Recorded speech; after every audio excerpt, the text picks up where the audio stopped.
मध्य प्रदेश में 4 चरणों के साथ ही लोकसभा चुनाव आपको बता दें कि खत्म हो गए।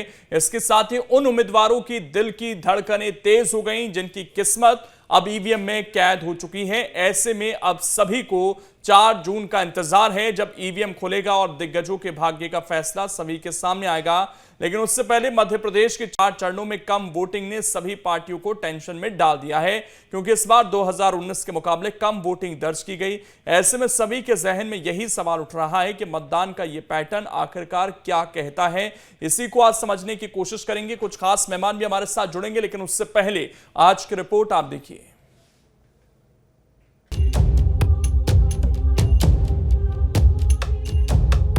मध्य प्रदेश में लोकसभा चुनाव का रण खत्म हो चुका है।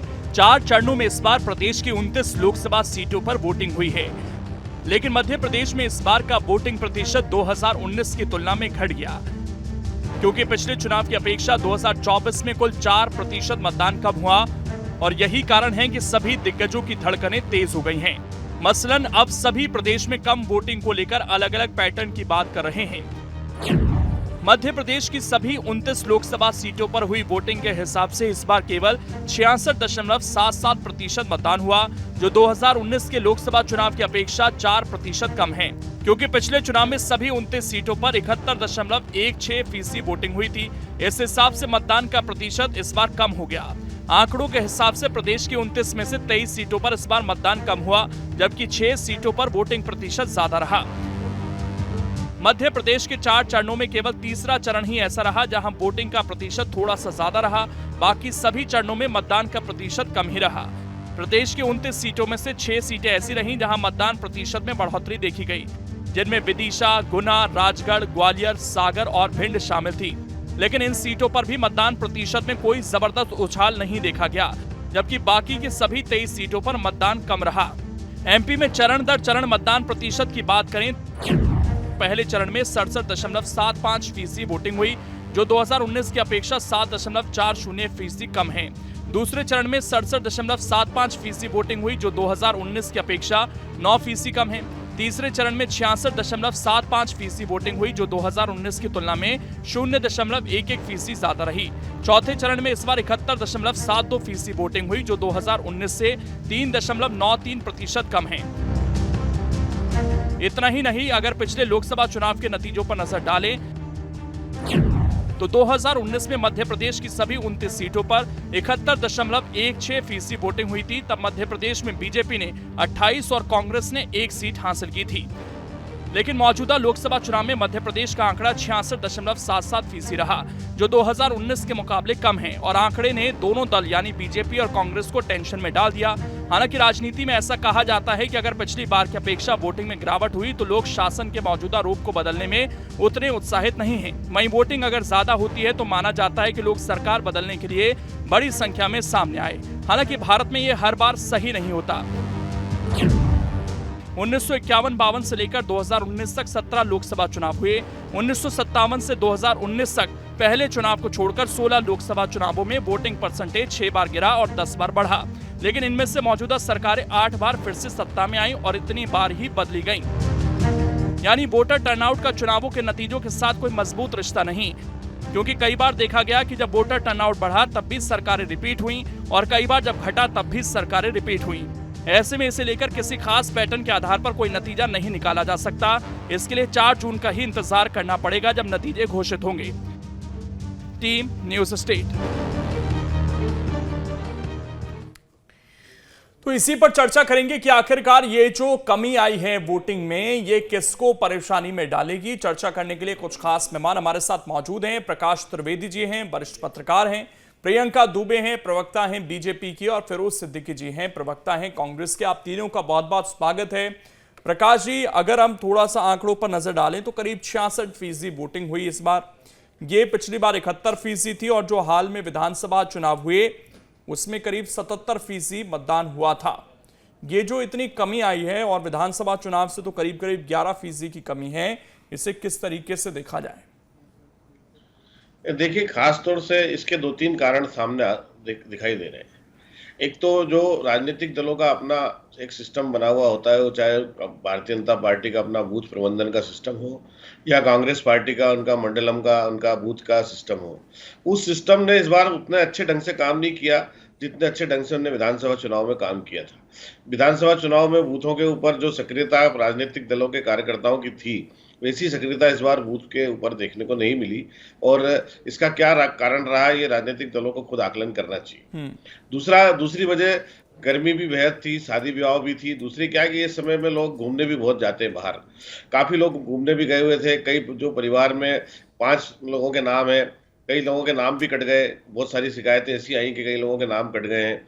ये भी रहा कि कई बच्चे बाहर हैं मध्य प्रदेश से पढ़ाई के लिए, वो भी नहीं आ पाए इस बार। तो ऐसे अनेक कारण रहे हैं जिसके कारण ये मतदान का प्रतिशत तो थोड़ा कम रहा है। और इन सब चीजों के ऊपर जो मैं खास बात बताने जा रहा हूँ कि राजनीतिक दलों के अपने सिस्टम की ये कमी है। और प्रशासन ने 2 चरणों के बाद जब मतदान कम हुआ तो तीसरे चरण में प्रशासन ने, चुनाव आयोग ने भी इसके ऊपर संज्ञान लिया और सारे कलेक्टरों ने एनजीओ के साथ मिलकर काफी प्रयास किए। उसका कुछ परिणाम भी अच्छा रहा कि तीसरे और चौथे चरण में मतदान जो है वो सम्मानजनक मतदान की स्थिति में आया। तो ये सारा अगर हम कुल मिला के देखें तो ये लोकतंत्र के प्रति जो जागरूकता जिस तरह से समाज में आनी चाहिए, उसमें कहीं ना कहीं कमी तो है कि वो विधानसभा के चुनाव में लोगों को कहने पे, कार्यकर्ताओं के कहने पे वोट डाल देते हैं, लेकिन अपने स्वस्फूर्त तो जाके वोट डालने का जो प्रवृत्ति होना चाहिए लोकतंत्र में मतदाताओं की, वो प्रवृत्ति अभी पूरी तरह से समाज में डेवलप नहीं हो पाई है। लोकेन जी। ठीक है, प्रियंका जी, किसको जिम्मेदार मानती हैं कम वोटिंग के लिए? देखिए, जब भी लोकतंत्र के की बात आती है तो लोकतंत्र पक्ष और विपक्ष दोनों को संयुक्त रूप से सहभागिता से लोकतंत्र होता है। और अगर हम बात करें इस समय के लोकसभा चुनाव की, तो अगर एनालिसिस करना अगर हम शुरू करेंगे तो विधानसभा के बाद से लोकसभा तक जो विपक्ष में उथल-पुथल मची रही है, तो मैं समझ सकती हूँ एक कार्यकर्ता होने के नाते कि कार्यकर्ता के मानस पर इन सब चीजों का कितना नकारात्मक प्रभाव पड़ता है। तो एक पक्ष का कार्यकर्ता पूरी तरह से बूथ स्तर तक लगा रहे और जागरण टोली भी जाकर के लोगों को जगा रही है और अपना मतदान करवा रही है और कोशिश कर रही है कि एक मतदाता जो है वो पहुंचे। परंतु जब प्रतिशत की हम बात करेंगे तो ये मैं बिल्कुल मतलब बिना संकोच के स्वीकार करती हूँ कि 100% मतदान कभी भी किसी एक पक्ष के फेवर में नहीं गिरता है। विपक्ष के फेवर में भी जो मतदान होता है, और अगर आपको कार्यकर्ता का मानस टूटा हुआ है तो वो देखता है अपने जनप्रतिनिधियों को बार बार दल बदल करते हुए और असमंजस की स्थिति में, तो वो करने से थोड़ा हिचकिचाने लग जाता है, उसका मनोबल टूट जाता है। तो मुझे ऐसा लगता है कि जो मतदान प्रतिशत गिरा है उसके लिए अगर हम बात करें तो विपक्ष की जो भगदड़ मची हुई है और जो तनातनी रही, ये पूरी तरह से जिम्मेदार है कि मुझे नहीं लगता कि उनके प्रतिशत का जो मतदान होना चाहिए था वो उतने ही उत्तेजना से या हम कहते हैं उतने ही प्रेरित होकर के उन्होंने दिया होगा, क्योंकि वो किस पे विश्वास करके मतदान दें ये उनके पास में समस्या है।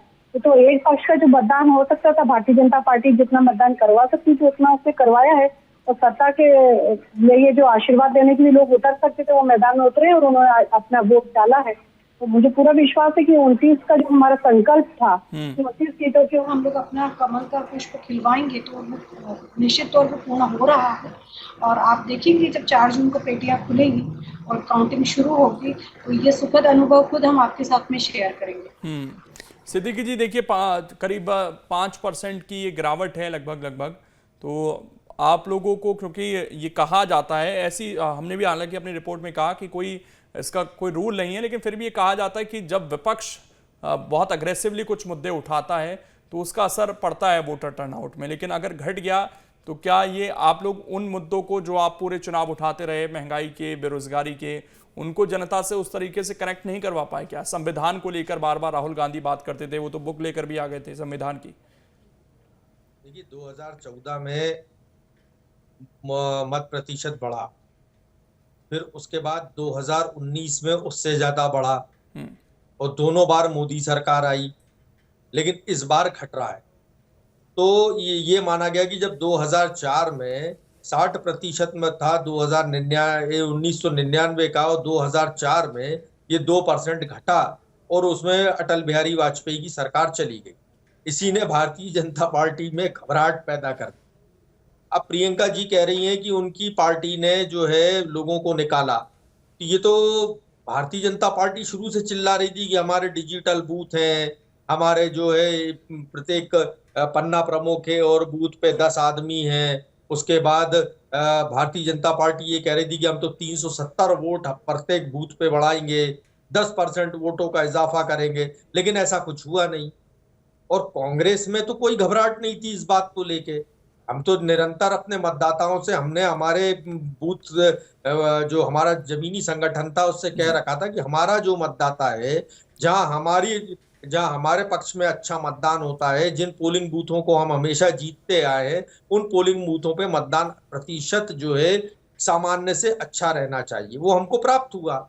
जहां भारतीय जनता पार्टी जीतती थी वहां जब वो वोटिंग परसेंटेज गिरा तो भारतीय जनता पार्टी को घबराहट हुई। इसीलिए अमित शाह जी आए भोपाल, आधी रात को मीटिंग की उन्होंने, मंत्रियों को टारगेट दिया गया कि यदि आपने ठीक से वो नहीं कराया तो अगली बार आपकी है ना मंत्री पद खतरे में, विधायकों से कहा गया कि आपका टिकट खतरे में, संगठन के लोगों से कहा गया। और निरंतर भारतीय जनता पार्टी बैठकों पे बैठ के करती रही। और भारतीय जनता पार्टी फिर भी जाके टर्नआउट को नॉर्मल, आगे बढ़ाना तो छोड़िए, टर्नआउट को नॉर्मल नहीं कर पाई। लेकिन कांग्रेस ने, अगर आप देखिए जहां हम लोग जीतते आए हैं, जहां भी हमको कांग्रेस को अच्छा मत प्राप्त होता आया है, आप सभी पोलिंग बूथों का डेटा उठा के देख लीजिए, आंकड़ा उठा के देख लीजिए। हम इसलिए निश्चिंत है कि हमारा वोटर निकला बाहर, उसने वोटिंग की है और उसने वोटिंग की, अच्छी खासी वोटिंग की है। तो कांग्रेस तो चलिए, आप ठीक है, आश्वस्त हैं, लेकिन आगे बढ़ते हुए अब थोड़ा मुद्दों की अगर आप बात करें प्रकाश जी, 2014 में एक हमने देखा था कि गुस्सा था, उस समय अन्ना आंदोलन हुआ, भ्रष्टाचार की बहुत बात हो रही थी और एक मेजॉरिटी वाली गवर्नमेंट बहुत लंबे समय बाद रिपीट हुई। 2019 की जब जिक्र होता है तो वो इस बात को लेकर जिक्र होता है कि राष्ट्रवाद का जो भावना थी उस समय शायद सर्वोपरि थी। इस बार बीजेपी ने धारा 370, राम मंदिर जैसे मुद्दे उठाए, लेकिन क्या ये मुद्दे उस तरीके से कनेक्ट नहीं कर पाए जनता से? अगर वोटिंग के लिहाज से हम देखें कि लोग नहीं डालने आए वोट, अगर हम बीजेपी के पर्सपेक्टिव से ही देखें, क्योंकि उन्होंने कहा था कि हम धारा 370 या हमें हर बूथ पर 370 वोट बढ़ाने। निश्चित तौर पर आप देखेंगे आज प्रधानमंत्री जी ने भी बनारस में अपने कार्यकर्ताओं की जो बैठक ली, उसमें उनका फोकस इसी बात पर था कि मतदान अच्छे से कराया जाए और हर बूथ पर 370 वोट बढ़ने चाहिए। उन्होंने अपने कार्यकर्ताओं से बनारस में भी कहा और वो पूरे देश में ये बात कहते रहे। लेकिन मध्य प्रदेश के संदर्भ में हम जब ये बात करते हैं तो जिस तरह की तैयारियां भारतीय जनता पार्टी के संगठन ने की थी और जो प्लानिंग हुई, जो रणनीतियां बनी, जो बैठकें हुई, उनका जो परिणाम आना चाहिए था, उनका जो क्रियान्वयन होना चाहिए था, वो जमीनी स्तर पर उस तरह से हो नहीं पाया। और ये जो 370 वोट बढ़ने की बात एक बूथ पे है, उस तरह का कहीं पे दिखाई दिया नहीं चुनाव के दिन भी। और यही कारण रहा कि जो मुद्दे की हम अगर आप बात करें तो दो मुद्दे थे, एक मोदी जी की गारंटी थी और एक राहुल गांधी जी का न्याय था। तो दोनों ही मुद्दों के प्रति जो मतदाता है उसने अपना एक वो दिखाया है। मोदी जी की गारंटी के प्रति अगर उसको लगता है कि मोदी जी ने जो कहा है उसकी गारंटी है, गारंटी की भी गारंटी है, तो उसने मोदी जी के पक्ष में मतदान किया होगा। और राहुल गांधी का जो पंच न्याय की बात की थी उसका कितना प्रचार प्रसार हुआ है तो आप सबने अपन ने देखा ही है। मध्य प्रदेश में राहुल गांधी जी के उतने ज्यादा दौरे हो नहीं पाए, मोदी जी का तो काफी प्रचार प्रसार रहा है यहाँ पर। तो निश्चित तौर पर बढ़त में, चुनाव प्रचार के बढ़त में तो भारतीय जनता पार्टी आगे रही है और अपने मुद्दे और उनका जो घोषणा पत्र है उसको लोगों तक पहुंचाने में सफल भी रहे हैं। आप देखिएगा मुख्यमंत्री जी ने, जो नए हमारे मुख्यमंत्री बने डॉक्टर मोहन यादव जी, वो लगभग 185 विधानसभा क्षेत्रों में पहुंच गए, 22-23 प्रत्याशियों के नामांकन में पहुंच गए। वो लगातार घूमते रहे, सारे नेता घूमते रहे। तो ये इस तरह के चुनाव प्रचार की जो बहुलता है वो तो भारतीय जनता पार्टी के पक्ष में रही है। लेकिन वो कितना प्रभावित कर पाई है मतदाताओं को, ये तो 4 जून को मालूम पड़ने ही वाला है। लेकिन जो एक वो दिखता है, एक रुझान दिखता है, वो निश्चित तौर पर मोदी जी की गारंटी के प्रति लोगों का रुझान दिखाई तो दिया है। ठीक है प्रियंका जी, लेकिन एक सवाल अब आप लोगों पर ये उठेगा ही कि जब आप ये कह रहे थे कि हर बूथ पर 370 वोट बढ़े, तो वो तो कम से कम मध्य प्रदेश में नहीं हो पाया अगर हम वोटिंग परसेंटेज के लिहाज से देखें। देखिए, वोटिंग परसेंटेज अभी तो ईवीएम में बंद है। अब बटन भाजपा का दबा है या कांग्रेस का दबा है, और 370 प्लस हुए हैं या नहीं हुए, ये 4 जून को ही क्लियर हो पाएगा। अगर हम कहते हैं कि अगर इलेक्शन के हिसाब से अगर देखें तो मैंने अभी इसके पहले वर्जन में भी कहा था कि 100% वोट अगर जो होता है वो किसी भी एक पक्ष पे नहीं गिरता। अगर हम बात करते हैं अगर 70 या 75% अगर वोटिंग होगा तो अगर मैं बात करूं तो 30% अगर कांग्रेस लेती है और 40% भाजपा लेती है तो भाजपा विजयी हो रही है। इसी प्रकार का रेशो रहता है। परंतु एक दल का अगर मतदाता निकल ही नहीं रहा है, उसका कार्यकर्ता पोलिंग एजेंट नहीं मिल रहा है, पार्टी को प्रस्तावक नहीं मिल पा रहे हैं, पार्टी को प्रत्याशी नहीं मिल पा रहे हैं, तो वो तो ये भी है ना कि उनके नहीं निकल पा रहे, आप जोड़ नहीं पाए उन्हें अपने साथ। अभी मैं अगर अतिशयोक्ति वाली वचनों की बात करना चाहूँ, मैं करना नहीं पसंद करती झूठ, लेकिन अगर मैं अतिशयोक्ति जैसे सिद्दीकी साहब बोल रहे हैं हमारे, अतिशयोक्ति वाली बात मैं करूँ तो मैं कह दूं जितना ही वोट गिरा है वो सारा भाजपा के परसेंटेज पे गिरा है, क्योंकि आपके पास में तो ना प्रस्तावक है ना प्रत्याशी है, ये भी जनता ने देखा है। आपका न्याय पत्र की आप बात करते हैं, आपके ही लोग आपके न्याय पत्र पे विश्वास नहीं कर रहे हैं तो वोटर क्या विश्वास करेगा? वो क्यों निकलेगा? वो तो आउटिंग पे चला जाएगा। अगर ऐसा था तो नोटा के लिए तो बिल्कुल इंदौर की तो भीड़ लग जानी चाहिए थी नोटा दबाने के लिए, कहाँ दबा निकलना चाहिए। मेरा वही कहना है कि अगर विरोध करने भी निकले तो दिखना चाहिए ना सड़कों के ऊपर विरोध, कि इतना भारी विरोध हो रहा है सरकार का कि लोग बल्क अमाउंट में जा रहे हैं कि नहीं अब तो ये तानाशाही नहीं चाहिए, वो भी तो दिखना चाहिए। तो मैं तो ये कहूंगी कि ये सारा वोट मिला है तो वो मुझे मिला है और 29 कमल में खेल रहे हैं, निश्चित तौर पे खेल रहे हैं। आप ये कह रही हैं कि 29 की 29 सीटें जीतेंगे और ये आप ही के फेवर में गया वोट? बिल्कुल 100%। ठीक, फिरोज जी आप कह रहे थे कि हमारे जो बूथ हैं जहां मजबूत हैं वहां अच्छी वोटिंग हुई है, तो फिर आकलन तो हो गया होगा कि 27 सीटों पर आप लड़ रहे थे चुनाव, 1 सीट समाजवादी पार्टी लड़ रही थी, 1 पर आप नोटा लेकर आए, तो इन 27 का फिर रिजल्ट किस तरीके का रह सकता है, उसका कुछ आकलन कर पाए कल से लेकर आज तक? देखिए जीतू पटवारी जी ने कहा है कि हम 10-12 सीटें जीतेंगे और अच्छे से वो 14 भी जीत सकते हैं अगर थोड़ा सा हमको ज्यादा समर्थन मिलेगा तो। और भारतीय जनता पार्टी जहां 29-0 कह रही थी तो ये तो कोई भी नहीं कह रहा है मध्य प्रदेश में कि ये 29-0 होने जा रहा है।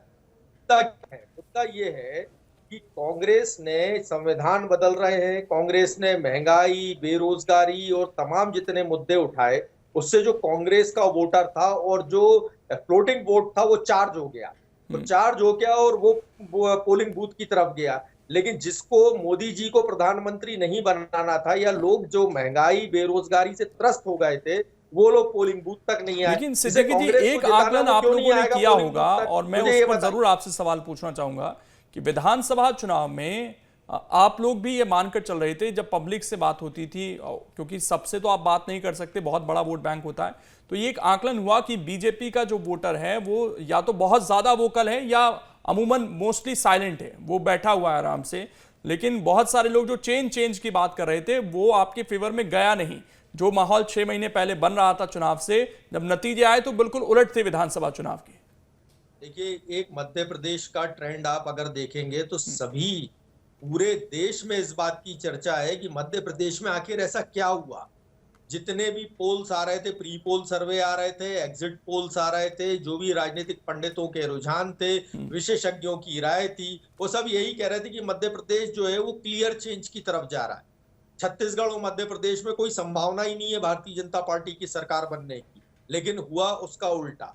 तो अभी इस बार तो जो है भारतीय जनता पार्टी जो है बौखलाहट भारतीय जनता पार्टी में, ना तो सपा परेशान है इस बात से, ना बसपा परेशान है, ना और जो थर्ड फ्रंट है या इंडिया गठबंधन है, कोई परेशान नहीं है कि वोटिंग परसेंटेज क्यों कम आ रहा है। लेकिन आज नरेंद्र मोदी जी ने भी बात की कि साहब वाराणसी में भी वो उनको अपनी लोकसभा में भी इस बात का कॉन्फिडेंस नहीं है कि वो वोटरों को घर से अपने चेहरे की दम पर बाहर निकाल पाएंगे, इसलिए बार बार संगठन को कहना पड़ रहा है, कांग्रेस को नहीं कहना पड़ रहा। हमको मालूम है कि हमने हमारे जो मुद्दे लोगों के बीच लेके आए हैं उन मुद्दों के आसरे जो है हमारा जो वोटर है वो बाहर निकलेगा। जो कभी इधर परिवर्तन होता है कभी उधर परिवर्तन होता है, उसको हमारे मुद्दे क्लिक कर रहे हैं, वो हमारी पक्ष में आएगा। जो भारतीय जनता पार्टी का पैड वोटर है, प्रकाश जी आपसे जानना चाहता हूं कि 3 बड़े दिग्गज अगर हम बात करें, दिग्विजय सिंह, ज्योतिरादित्य सिंधिया और अगर हम तीसरी सीट बात कर लें शिवराज सिंह चौहान की, यहां पर वोटिंग परसेंटेज बढ़ा है, तो इसका क्या मतलब माना जाए कि कैंडिडेट का भी बहुत फर्क पड़ता है और इन तीनों ने हमने देखा इस बार मेहनत भी बहुत ज्यादा की। सिंधिया का पूरा परिवार लगा रहा, शिवराज सिंह चौहान विदिशा से ज्यादा बाहर नहीं आए और दिग्विजय सिंह भी लगातार पैर पैर प्रचार करते हुए नजर आए राजगढ़ में। देखिए, जो बड़े नेता होते हैं, आपने मेरे से पूछा है? नहीं, मैं वरिष्ठ पत्रकार हैं, उनसे सवाल पूछा था। अच्छा जी पंकज भाई, प्रकाश जी, अधिकांश उम्मीदवारों को भारतीय जनता पार्टी ने अधिकांश उम्मीदवारों को रिपीट किया था। उसको लेके भी कार्यकर्ताओं में एक उदासीनता रही है, क्योंकि हर लोकसभा क्षेत्र में भारतीय जनता पार्टी में कई स्थानों पर कार्यकर्ताओं की ऐसी मंशा थी कि उम्मीदवार को बदला जाए, लेकिन समय परिस्थिति जो भी निर्णय भारतीय जनता पार्टी के राष्ट्रीय नेतृत्व ने लिया होगा और उन्होंने अधिकांश उम्मीदवारों को रिपीट कर दिया। उसके कारण भी जो विधायक थे, उन विधायकों ने भी उतनी ताकत से काम अपने विधानसभा क्षेत्रों में नहीं किया मतदान के लिए। और वो जब बाद में 2 चरणों के बाद में जब संगठन को लगा कि अब ये अमित शाह जी ने उनकी पूरी एक मीटिंग ले ली, परेड ले ली, कहा जा रहा था, नब्ज टटोली, उनको लगा कि कहीं ना कहीं कोई गड़बड़ है, तब सब नेताओं को संदेश भेजे गए और नेता सक्रिय हुए अपने अपने बूथों पर। उसके बाद ही मतदान का प्रतिशत इतना बढ़ पाया है, इतनी ज्यादा सख्ती करने के बाद भी। और ये जो 3 बड़े नेताओं की आपने बात की, तो इन लोगों का चुनाव प्रबंधन का अपना एक तरीका है, शिवराज जी का भी, महाराज अपने ज्योतिरादित्य सिंधिया जी का भी और दिग्गी राजा का भी। उन्होंने अपने तरीके से चुनाव लड़ा। इनका पूरा एक समांतर सिस्टम काम कर रहा था पार्टी संगठन के अलावा भी। उस सिस्टम ने वोटरों को भी निकाला, काम किया और इसलिए वहां का मतदान प्रतिशत बढ़ा हुआ भी है। और ये उम्मीद भी की जा रही है कि हो सकता है कि ये तीनों लोकसभा में जाए।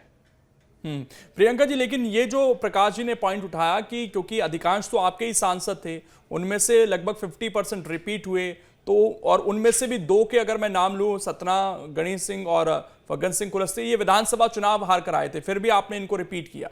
तो क्या उसका भी एक कारण हो सकता है कि जनता बहुत ज्यादा इनके फेवर में नहीं थी, क्योंकि वो चाहते हैं केंद्र में सरकार बनी रही, लेकिन सांसद बदलना चाहते थे और उस चक्कर में वो वोट डालने नहीं आए? क्या आप इससे इत्तेफाक रखती हैं? देखिए, मैंने आपसे यही कहा कि अगर हम फग्गन सिंह जी की बात करें या फिर गणेश सिंह जी की भी बात करें, कारण बहुत से हो सकते हैं। उस समय जिस हिसाब से गर्मी थी और जैसे कि प्रकाश जी भाई साहब ने कहा कि उस समय शादियों का सीजन भी कुछ ज़्यादा ही था। और अगर हम बात करें, बहुत से जो वोटर्स हैं, मैंने भी वोटर लिस्ट को क्रॉस चेक किया, मूवमेंट कर जाते हैं परंतु उनका नाम कटता नहीं है और मतदाता कहीं और जुड़ भी जाता है, ये भी कई जगह देखा गया। और मुझे लेकिन इतनी आश्वस्तता, अभी आपने पूछा कि 29 का मुझे भरपूर, विधानसभा की और लोकसभा की जो लिस्ट होती है ज्यादा फर्क नहीं होता उसमें, वहाँ ऑलमोस्ट 77% वोटिंग हुई है। सर, तो मुझे पूरा विश्वास जितना मेरे कार्यकर्ता की मेहनत पर है और जिस प्रकार आज इलेक्शन कमीशन के ऊपर कांग्रेस ने आरोप लगा दिया है कि वो अभी डिक्लेयर करे कि कितना परसेंटेज मतदान हुआ और 1 दिन में बताए या 2 दिन में क्लियर करे कि कितना परसेंटेज मूव हो सकता है, जो इन्होंने इलेक्शन कमीशन के ऊपर अभी से दोषारोपण शुरू कर दिया है। बहुत शुक्रिया।